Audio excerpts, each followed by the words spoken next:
Well, happy Monday and welcome to another live stream of the break room. Listen, now, have you ever heard of say yes to the dress or say yes to the address, or even the song by Floetry, Say Yes? And they say all you got to do is say yes. Well, I would like to ask, is saying yes the best decision for a multi passionate nurse? All right, we're going to get into it. So, again, I am Deetra Dennis, and I am the self care coach for the multi passionate nurse. And I empower the nurses to prioritize the care of their MVP, their most valuable patient, which is themselves, so that they can show up as the best version of themselves and impact the well-being of those connected to them. So I would like to say welcome again and welcome back to each of you that are on YouTube, that are on Facebook, and that are on LinkedIn. And those of you that are watching the replay, welcome to you as well. So the break room is our nurse self-care safe space. It's an opportunity to take a break, if you will, from the day-to-day activities and, refresh, regroup, and then go back to your task at hand. So today, again, the question is saying yes the best decision for a multi-passionate nurse? And last week, we talked about a sign that you are a multi-passionate nurse. So go ahead and watch that video, um, when you have an opportunity if you missed it. And so let me ask you this before we get into going deeper down that. Have you ever felt guilty about saying no, right? Or what are some things why you continually say yes? I'll just say three things that stand out for me. And first of all, I would like to see who's with me. Put in the chat where you're tuning in from. But I'll just say for me, being a multi passionate nurse, I, would tend to say yes to everything.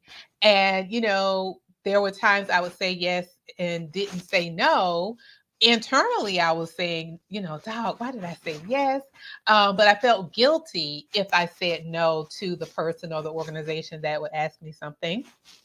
And then the second one is that I didn't want to disappoint them. I felt that if I said no, it would disappoint them. And then lastly, it's just out of habit. Being a person with a nurturing personality, many times, we get fulfillment in serving and helping others. And then, we tend to put everyone else first before ourselves. And so those are the three things for me. I would love to know in the chat, what are some things for you, why you would say yes, quickly you would say yes to things. And then after you say yes, internally you're like, oh, why did I say yes? I should have said no.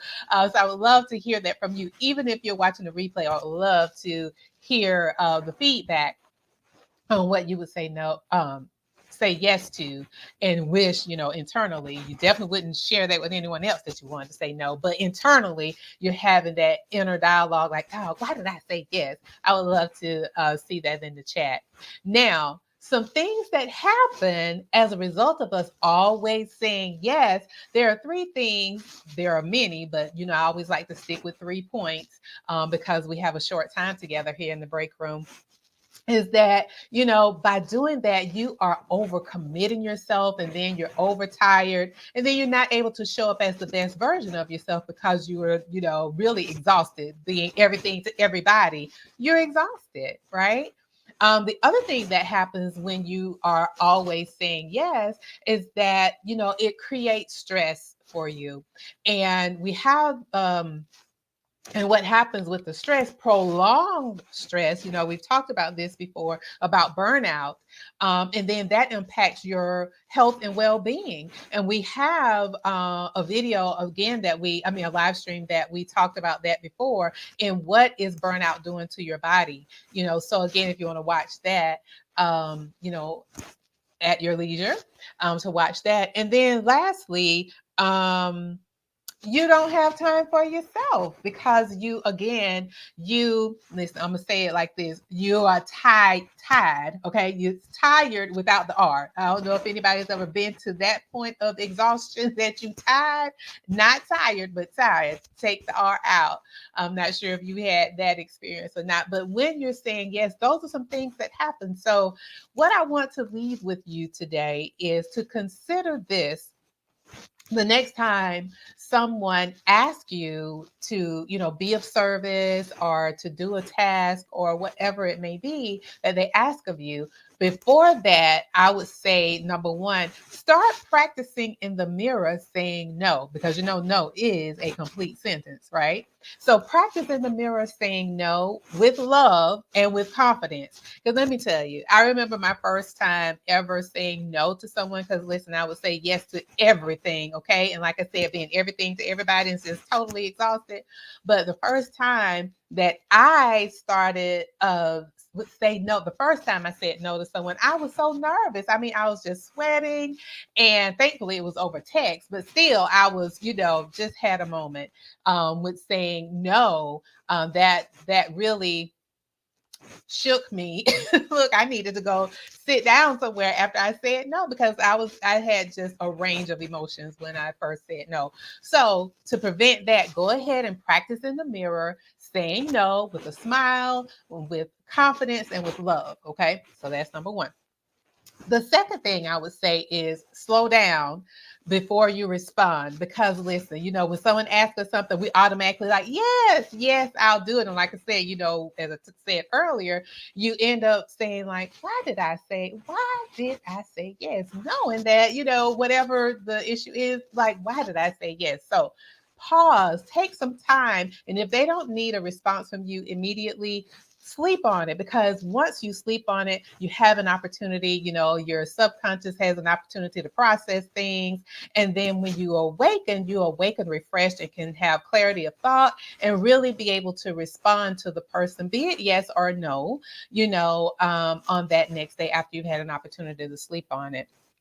And the last one, I would say, consider these questions as you're processing, and when you pause or pump the brakes before you answer. I would say, consider whether you have the time, you have the energy, or if it's money, if you have the money, or if it's something of interest, that the person is asking you to do.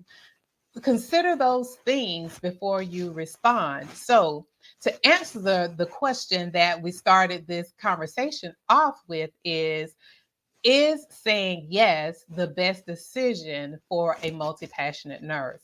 And I will say it depends, because after you've had an opportunity to go through that list of processing, pausing, and then asking those questions, considering those questions, then you can determine whether, okay, well, I can say yes, I can do that. Or then if it's no, then you're able to confidently say no, because you've practiced in the mirror saying no, because it is a complete sentence. Remember that, okay? That no is a complete sentence. So that's all I have for you. Were there any questions or anything that you have? I'm looking here to see if anything in the chat.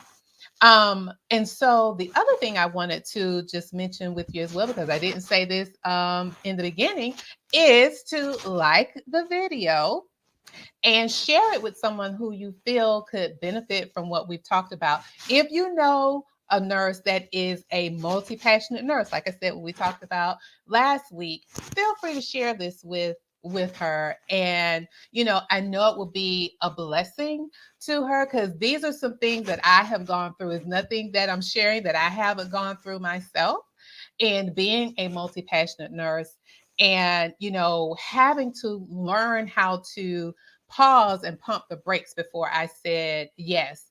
Because many times when I was saying yes all the time, like I mentioned, I would be overcommitted and just exhausted and not showing up as the best version of myself. And I always want to be able to bring the best of me to everything that I do, and giving excellence, having excellence and quality in everything that I do. So again, share this with someone else that is a multi-passionate nurse that could benefit from the things that I'm sharing. And so again, like the video, share and comment below. You know, again, this is not just me talking before you. I would love to have feedback on, you know, number one, like I mentioned before, when you have said yes, why do you say yes all the time? Is it because you feel guilty in saying no? I would love to hear the feedback from you on that as well. And so, you know, I always like to end with a quote. So this one is, when saying yes to others, make sure you're not saying no to your wellness. All right. So if there aren't any questions or comments, and I'm looking before I end, I don't see any. And so I look forward to seeing you on next Monday. We're here live every Monday at 7 o'clock p.m. Eastern Standard Time. So I look forward to seeing you then, and have a wonderful week.